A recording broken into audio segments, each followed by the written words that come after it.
ሰላም ልጆች እንዴት ናችሁ? ዛሬ የምንማረው ስለ አስደናቂ የቀለማት ዓለም ነው። በዓለማችን ላይ ያሉ ቀለሞች የሚጀምሩት ከሶስት ልዩ ቀለማት እንደሚጀምሩ ታውቃላችሁ? እነዚህ መሰረታዊ ቀለማት ይባላሉ። እነሱም ቀይ፣ ቢጫ እና ሰማያዊ ናቸው። መጀመሪያ ቀይ ቀለምን እንይ። ቀይ እንደ ቀይ አፕል ነው። ቀጥሎ ደግሞ ቢጫ ነው። ቢጫ ቀለም ልክ እንደ ፀሐይ ብርሃን ደስ የሚል ነው። ሶስተኛው ደግሞ ሰማያዊ ልክ እንደ ሰፊው ሰማይ ሰላማዊ ነው። አሁን ደግሞ ወደ ቀለማት ቅልቅል እንሂድ። ቀይና ቢጫን ብንቀላቅላቸው ምን አይነት ቀለም የሚፈጠር ይመስላችኋል? ተመልከቱ፣ ብርቱካናማ ቀለም ወጣ። ቀጥለን ደግሞ ቢጫና ሰማያዊን እንቀላቅል። ምን የምናገኝ ይመስላችኋል? ዋው! እንደ ለምለም አረንጓዴ ሳር ሆነ።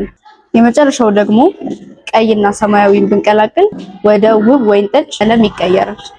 በእነዚህ ሶስት መሰረታዊ ቀለማቶች ብቻ የተለያዩ ቀለሞችን መፍጠር እንችላለን። እናንተም በቤታችሁ ቀለማትን በመቀላቀል የተለያዩ ቀለማትን ለመፍጠር ሞክሩ። ቪዲዮውን ከወደዳችሁት ላይክ እና ሰብስክራይብ በማድረግ ቤተሰብ ሁኑ።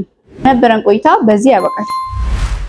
በቀጣይ ቪዲዮ እስከምንገናኝ ቻው።